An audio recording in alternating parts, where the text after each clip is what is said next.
Hi, everybody. I'm Richard Boyd. I'm the CEO and co-founder of Tanjo.ai here in North Carolina.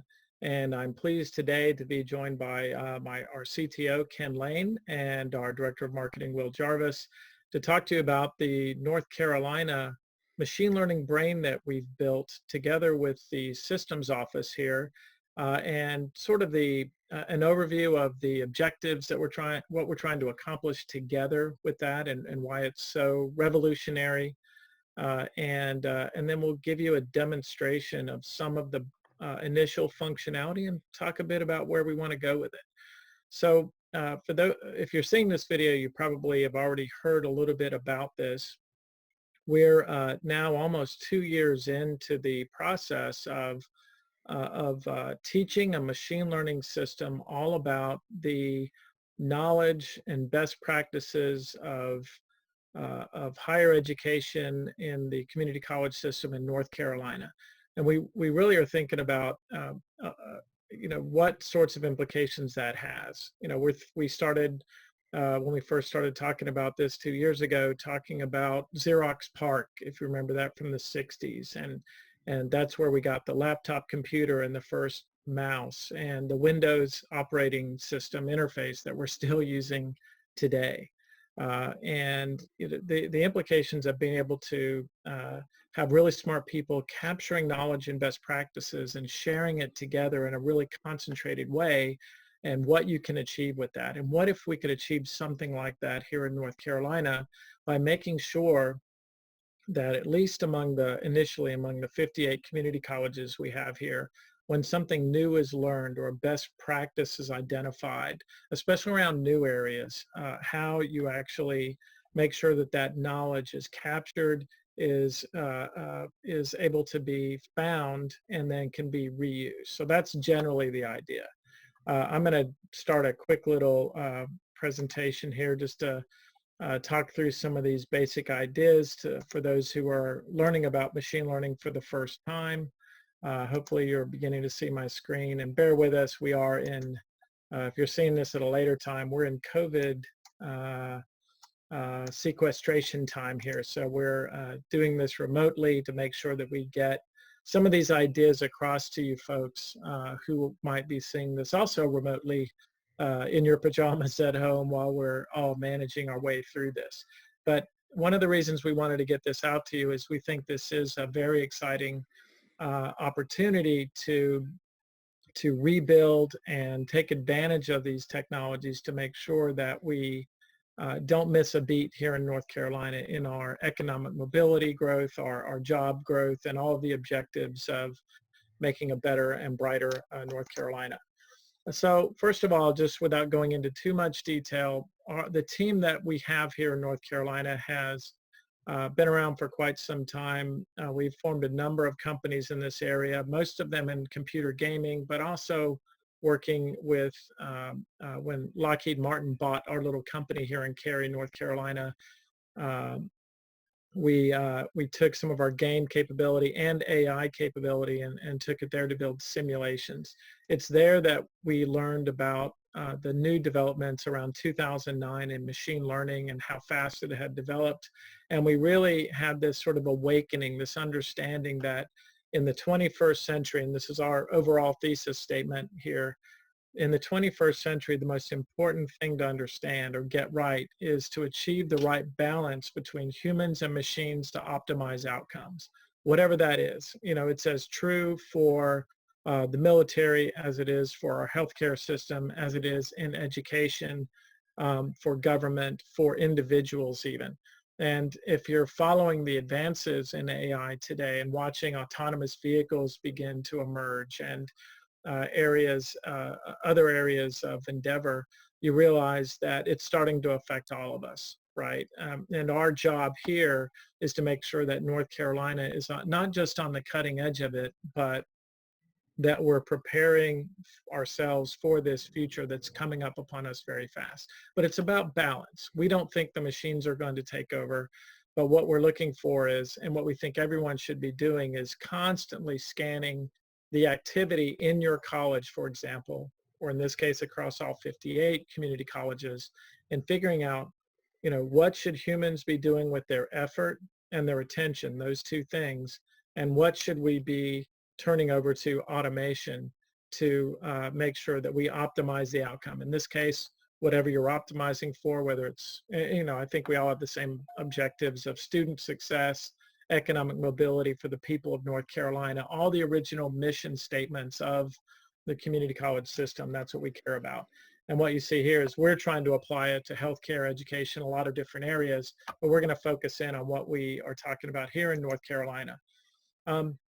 Just a quick bit of history. One of the first projects we worked on back when we were still at this little group called Virtual World Labs inside of Lockheed Martin is with the Learning Registry. This was 2010. At the time, the Secretary of Education, Arne Duncan, came over to us and said, hey, we heard you're playing around with this new machine learning capability. Can you help us? We think there's a great opportunity. We have all of this knowledge. Think about the Library of Congress. Think about what we have with the Smithsonian. We'd like to make all of this great knowledge easily available to teachers all across the country. So it was this sort of not original, but one of the early attempts at digital transformation. How do you make everything in that archive available? Well, the first problem we encountered is like a lot of this stuff was analog. It was stored in different places. I have this shot up here of the last scene in Raiders of the Lost Ark, right? Where there's this incredibly powerful artifact that could either save or destroy the planet, the Ark of the Covenant, right?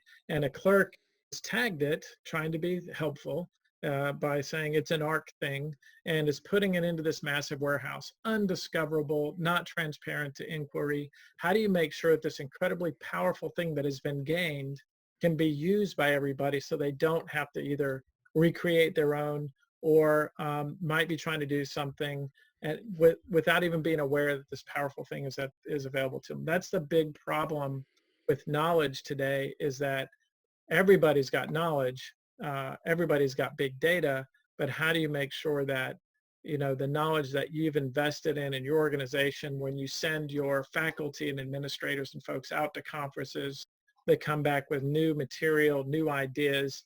How does that get harvested? How does it get maintained so that you're not having to recreate knowledge over and over again? This is the big problem with information work today. So, this is kind of what I just said, that, everyone has big data, but there's a big leap from big data to information, which is data that's been organized in some way, or at least tagged like we just described, so that it can be found again. And then the last leap is where some kind of calculation, some kind of algorithm has been applied to that information so that it can now be used by humans. That's how we get intelligence. Intelligence is just information that's been computed. And we want to make sure that that's true all across the 58 community colleges. And Ken will go into some of the data in detail about how, and I don't want to steal his thunder, about how we actually did this thing for the Learning Registry, where they had human experts looking at something like, I'm just going to use my little cup here if you can see it through my backdrop. You may not be able to, but it is let's say it's an old Grecian urn, right? And if I'm an expert, I might take a picture of this or a 3D scan, and I might type in, Grecian urn from 115 BC, and my expertise has determined that. Well, the system can learn from all the previously tagged information objects that it finds, whether it's an artifact like this or it reads War and Peace. And if it looks like something that's already been tagged like that, it can apply a confidence level and decide that that's what that thing is. But the brilliance around the system we created back then was that if it wasn't confident, it could then have a low confidence level, like below 60%. It would then call an expert to come in and modify that assessment. So, and Ken will describe how we do that, where if we tag something, we don't tag it with just a few items like ARC thing, but with this big thing called a holographic fingerprint or a thumbprint. So wait for that, and Ken will describe that further. So with our system and with machine learning in general, what we learned is the more you bound the context, the more powerful it gets. One example is we had our system read every single legal opinion in US history, and it was able to build a working knowledge of the law as a system that can help people working in the legal space. What we propose to do here is do that for the knowledge gained across the 58 campuses to help all of your faculty, administrators, and eventually students. And we'll talk about that in a little bit. How do we help students really take advantage of this kind of technology to advance their personalized learning paths? So we'll talk about that as well. In this example, we had our system read, it started with no understanding about what the US law was. It read every single legal opinion in US history in less than 8 days and built that working knowledge itself. That's the kind of power we want to give to all of you, and we call it making you superhuman. So what's the mission? Well, the mission again is just very humbly and simply to try to organize all that knowledge, have a machine learning assistant system, read through all this available curriculum content, any kind of information object it has at its disposal, read it, categorize it, apply that thumbprint that Ken will talk about, so that the minute it detects that someone in your organization or from another one begins to work on, let's say, good examples are something in a new area of endeavor like 3D printing, where you're trying to build a new curriculum for that. Well, why create that from scratch if really good working examples have already been invested in, have already been created elsewhere in North Carolina, where you could just, the minute you start working on it, without you even having to be good at search, have the system look at what you're doing and say, oh, I'm going to now connect you to, it looks like you're trying to build a curriculum around 3D printing. Let me find the experts across the state who've already done that. Who are the leading people? What have they done? Which information objects have they gone to? And you can benefit from that, so you're not having to recreate information work, which is very costly in any organization, but certainly in education. But it's this whole idea of helping a group of people collectively get smarter, understand, what is known, what's been invested in, and have ready access to that without them having to be good at search. And that's part of the issue here. And there's lots of different interfaces we'll be talking about. You'll see the base level first 1.0 interface from Ken here in a moment. But this idea also of having human curation. And we're starting with, some folks who've worked with the lore content already at Surrey, Fayetteville Tech, Carteret, and the folks at the systems office, and some of that expertise to start with, like in which contexts have different information objects proven the most successful, and they have this sort of human curation which helps the system overall learn and get smarter faster, because understand that this is not a static system. The more you use it, the more you contribute to it, and that will be voluntary, and we'll talk about that as well on the policy side. The more you curate and help the system, the smarter it's going to get, the more useful it's going to get. And the idea is to achieve everything we're talking about here. Quantify the system-wide knowledge across everything, improve collaboration, try to get some of those effects that we talked about with Xerox PARC of everybody getting smarter faster with the help of AI and machine learning. And then provide a model of collaboration to the rest of the country. And then we'll get into some other things where we can actually begin to, and you may have heard about some of these other capabilities. We're starting here, but the ability to actually augment human guidance, for personalized learning, and make that automated with chatbots and that sort of thing. You'll see some of that in the demonstrations that are coming.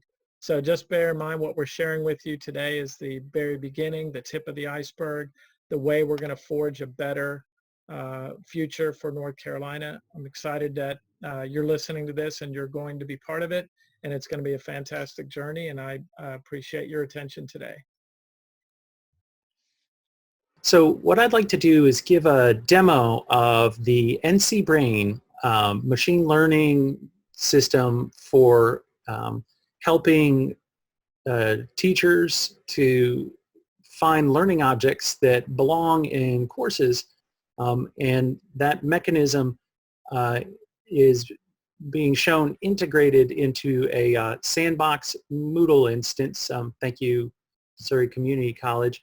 And so what I'll do is I'll hop into this demo course that I've created and take a look at the integrated OER Commons pathway for using LTI addition of content into a course. So if I hop in here, I'm going to select one of these a set of collections, and what you're going to see is a mechanism that injects these small brain icons inline into the OER Commons object, and that set of OER Commons objects is inside the Moodle instance.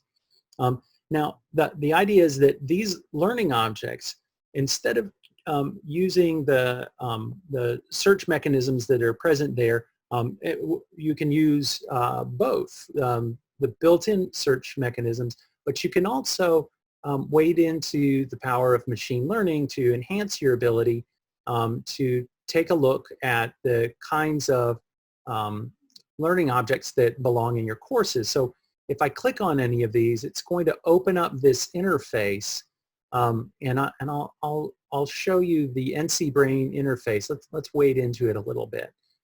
So what you're seeing are items that are similar to this item. And when I say similar, what I'm talking about is an artificially intelligent algorithm has read the contents of this collection, and it has read the contents of all of these items, and it's discovered that they have high alignment in terms of the ideas and topics that are stored inside of those.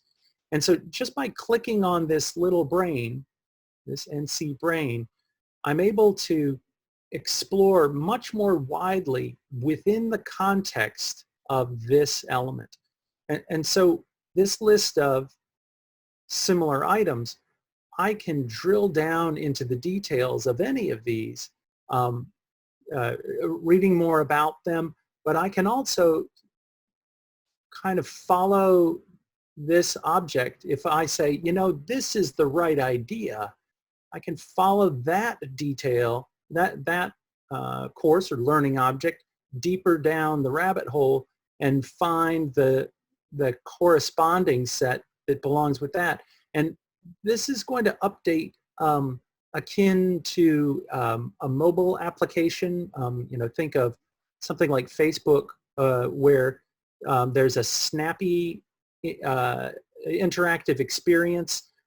Basically, when you click on this brain, you're entering what's the equivalent of an entire application running injected into the page on a per object basis, all bringing the power of machine learning organization to the users. And here's the fun thing. There's a way that you can interact with that machine learning system in the way you may have heard about. When an artificially intelligent system gets something right, you just go ahead and use it, right? You select it and off you go. When an artificially intelligent system gets something wrong, you tell it no. Or yes, this is the best one. I really think this is what should be recommended if someone were to go in and try to grab hold of this. And what you end up with, just by checking similar, yes, similar, no, is the ability for any of the users, the teachers who are using this Moodle system to build courses to contribute into the knowledge of which items belong organized into what recommendation and similarity structure. So the humans are able to chime in and say, you know, we really think that this is the one. And that's going to be something that the machine learning is going to learn from. It will from that point forward, take into account this information that this person has weighed in on, and it's going to do a better job of coming up with similar items going forward. And you'll notice that there's this column here that I can filter on, right? That there's this one has been suggested by the NC Brain. This one is a folder. This one was recommended by an expert. There's a little clabbered hat on this user who suggested it. This was suggested by a user, maybe not one who is marked as an expert, but I can decide which of these things I'm most interested in, filter it down. So really, I just want expert recommendations, and here I go. And now I can follow that set of expert recommendations deeper down, and I can have a new set. And you can imagine that this kind of cycle of finding more deeply the things that I'm most interested in is something that we're able to kind of quickly walk through the taxonomy of human recommended items, NC Brain recommended items, and contribute into human-based recommendations just by clicking a simple yes, no. And all of that power is stored inside these injected NC Brain items that are inside of a OER Commons Learning Object Repository or any other learning object repository, particularly one that is dedicated to the North Carolina Community College system. And then that is integrated inside of your Moodle or Blackboard Learn instance, which allows you to harness the power of artificial intelligence and the collective knowledge of all the instructors who are making use of that artificial intelligence, empowering any of these users to be superhuman because they're using the right combination of automation and artificial intelligence, but within the context of where all of these folks already work. That's my demo, and I'm happy to be contacted to answer any questions that you might have. My name is Ken Lane, and I'm the CTO of Tanjo, Tanjo. Thank you.